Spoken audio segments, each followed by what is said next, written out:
नमस्कार दोस्तों, स्वागत है आप सभी का एक बार फिर आईटीआई एक्सपर्ट में। आज का वीडियो जो है तो उन सभी आईटीआई पास आउट छात्रों के लिए है जो कि गवर्नमेंट ऑर्गेनाइजेशन से अप्रेंटिसशिप करना चाहते हैं। तो दोस्तों उन सभी छात्रों को मैं बता दूं कि न्यूक्लियर फ्यूल कॉम्प्लेक्स में तो अप्रेंटिसशिप वैकेंसी निकल के सामने आ चुकी हैं। कई सारी ट्रेडों को यहाँ मौका दिया गया है। तो दोस्तों आप भी यदि यहाँ से अप्रेंटिसशिप करना चाहते हैं तो आज की वीडियो खासतौर पर आप सभी के लिए है, क्योंकि आज की वीडियो में आपको बताऊंगा कि कितनी पोस्टों पे यहाँ वैकेंसी निकाली गई है, कौन कौन सी ट्रेडों को मौका दिया गया है, कब से फॉर्म भरे जाने वाले हैं और सिलेक्शन प्रोसीजर क्या रहने वाले हैं। इस तरह के सारे सवालों के आपको जवाब मैं दूंगा आज के इस वीडियो में। तो दोस्तों मेक श्योर वीडियो को पूरा जरूर देखिएगा। यदि आप चैनल पे पहली बार है तो चैनल को सब्सक्राइब करना मत भूलिएगा। तो दोस्तों चलते हैं इसकी ऑफिशियल नोटिफिकेशन की ओर, जिसमें सारी प्रोसेस के बारे में बताया गया है। तो हम इसके ऑफिशियल नोटिफिकेशन में आ गए हैं। तो देखिए यह जो है तो नापकी ईंधन सम्मिश्र न्यूक्लियर फ्यूल कॉम्प्लेक्स, ये जो वैकेंसी निकाली गई है, अप्रेंटिसशिप वैकेंसी निकाली गई है। इसमें जो इसकी डेट है नोटिफिकेशन जारी करने की, तो 16 सितंबर 2023 को ये वैकेंसी निकाली गई है। आज की डेट में ये अप्रेंटिसशिप वैकेंसी निकाली गई है। इसमें देखिए 2023 एवं 24 के लिए आईटीआई ट्रेड अप्रेंटिसशिप यहाँ निकाली गई है। ठीक है, अब इसके बाद देखिए यहाँ जो है तो आईटीआई में कौन कौन सी ट्रेडों को मौका दिया गया है, सबसे पहले मैं इसके बारे में आपको बता दूं। तो देखिए यहाँ सीरियल नंबर 1 में यदि हम बात करते हैं तो यहाँ फिटर की जो कैंडिडेट्स हैं 42 है वैकेंसी, यहाँ टर्नर के लिए 32 वैकेंसी है। फिर इसके बाद यहाँ देखिए लेबोरेटरी असिस्टेंट केमिकल प्लांट वाले जो कैंडिडेट्स हैं उनके लिए 6 है। इलेक्ट्रीशियन के लिए 15 है। उसके बाद मशीनिस्ट ट्रेड है 16 इसमें है। इसके बाद देखिए मशीनिस्ट ग्राइंडर की जो ट्रेड है इसमें 8 पोस्टें हैं। और इसके बाद देखिए यहाँ जो है अटेंडेंट ऑपरेटर के लिए तो 15 पोस्टें निकाली गई है। CPO chemical plant operator 14, IM जो है इंस्ट्रूमेंट मैकेनिक के लिए 7 है। मोटर मैकेनिक के लिए 3, ये स्टेनो इंग्लिश वालों के लिए 2 है। कोपा वाले जो कैंडिडेट्स के लिए 60 है, वेल्डर 60, और ये मैकेनिक डीजल जो है तो 4, बढ़ई कारपेंटर के लिए 6 एंड प्लम्बर के लिए 4 वैकेंसी निकाली गई है। टोटल यदि हम वैकेंसी की यदि हम बात करते हैं तो यहाँ देखिए 206 वैकेंसियाँ निकाली गई है। इसमें देखिए स्टाइपेंड जो है तो यहाँ अलग अलग रहने वाला है। लास्ट की जो 12 से लेकर 16 तक जो मैंने आपको ट्रेड्स के नाम बताए, तो यहाँ 7,700 आपको स्टाइपेंड दिया जाएगा मंथली। इसके ऊपर जो 1 से लेके अपने यहाँ 10 तक की जो यहाँ आपने 11 तक की जो ट्रेड्स देखी तो इनमें जो है तो 8,050 आपको अप्रेंटिसशिप का यहाँ स्टाइपेंड दिया जाएगा।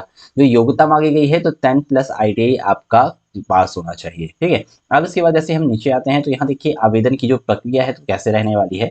तो इसमें देखिए थोड़ा सा समझिएगा। उम्मीदवारों से अपेक्षित है कि नावकी ईंधन समिश्र हैदराबाद एनएपीएस पोर्टल, जो नेशनल अप्रेंटिसशिप पोर्टल है, इस पोर्टल में आपको इस्टेब्लिशमेंट नंबर, ये आपको ये याद रखना है, इस इस्टेब्लिशमेंट नंबर को आप डालेंगे अप्रेंटिसशिप इंडिया.gov.in के माध्यम से आप सभी को आवेदन करना होगा। सभी आवश्यक दस्तावेज प्रमाण पत्र पोर्टल पर अपलोड किए जाने चाहिए।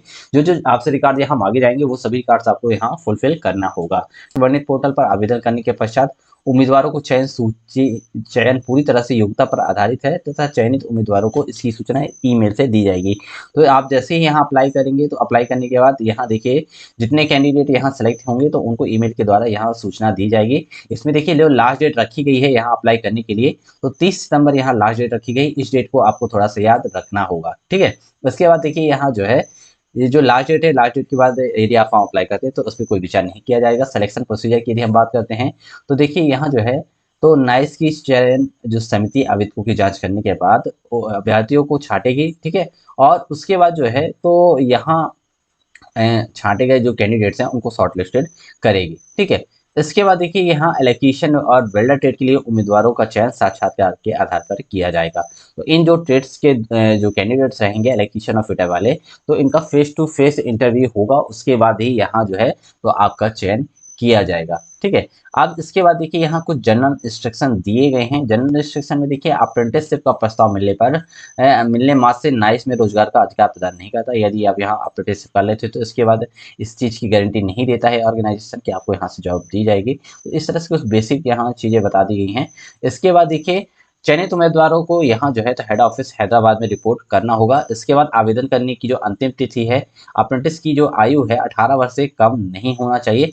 आप 18 साल से यदि कम है तो आप इसके लिए पात्र नहीं होंगे। ठीक है, तो इन जो पॉइंट्स है आप इस पॉइंट्स को अच्छे से समझ लिए होंगे। आप अपनी जो मेल आईडी है उसको चेक करती रहिएगा, क्योंकि आपको जो यहाँ शॉर्ट लिस्ट कैंडिडेट की डिटेल है तो वो आपकी मेल आईडी पे भेजी जाएगी। ठीक है, इस तरह से ये सारे पॉइंट्स है। अब इसमें देखिए जो है तो बताया गया है कि कागजातों का प्रत्यक्ष सत्यापन के समय आवेदन पत्र प्रिंट आउट लाना आवश्यक है।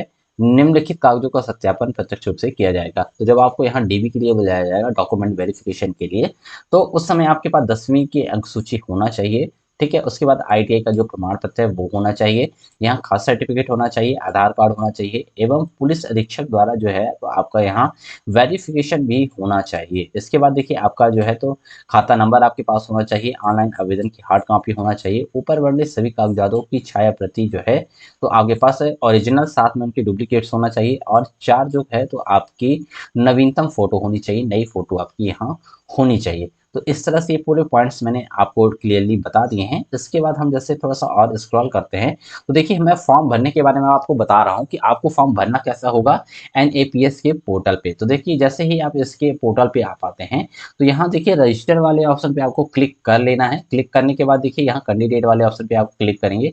यहाँ जैसे ही आप क्लिक कर लेते हैं, तो यहाँ एक कैंडिडेट रजिस्ट्रेशन वाला जो ऑप्शन है, यहाँ से आपको अपनी पर्सनल डिटेल फिल करनी होगी। पर्सनल डिटेल जब फिल कर लेंगे, तो पर्सनल डिटेल फिल करने के बाद एनईपीएस पोर्टल पर पंजीयन सफल होने के पश्चात उम्मीदवार को लॉगिन करना होगा। इसकी जो लॉगिन आईडी है तो आपकी मेल आईडी पे भेज दी जाएगी तथा पासवर्ड की आवश्यकता होगी, ठीक है। तो इस तरह से आपको ये चीज़ें करनी है। लॉगिन करने से पहले आपको क्या करना है, कैसे आप लॉगिन करेंगे, रजिस्ट्रेशन करने के बाद आप यहाँ जो है तो अपनी मेल आईडी डालेंगे और पासवर्ड डालेंगे। जब लॉगिन कर पाएंगे तो उसके बाद देखिए क्या है, अप्रेंटिसशिप अपॉर्चुनिटी, यहाँ देखिए ये वाला जो ऑप्शन है, इस ऑप्शन पे आप आएंगे।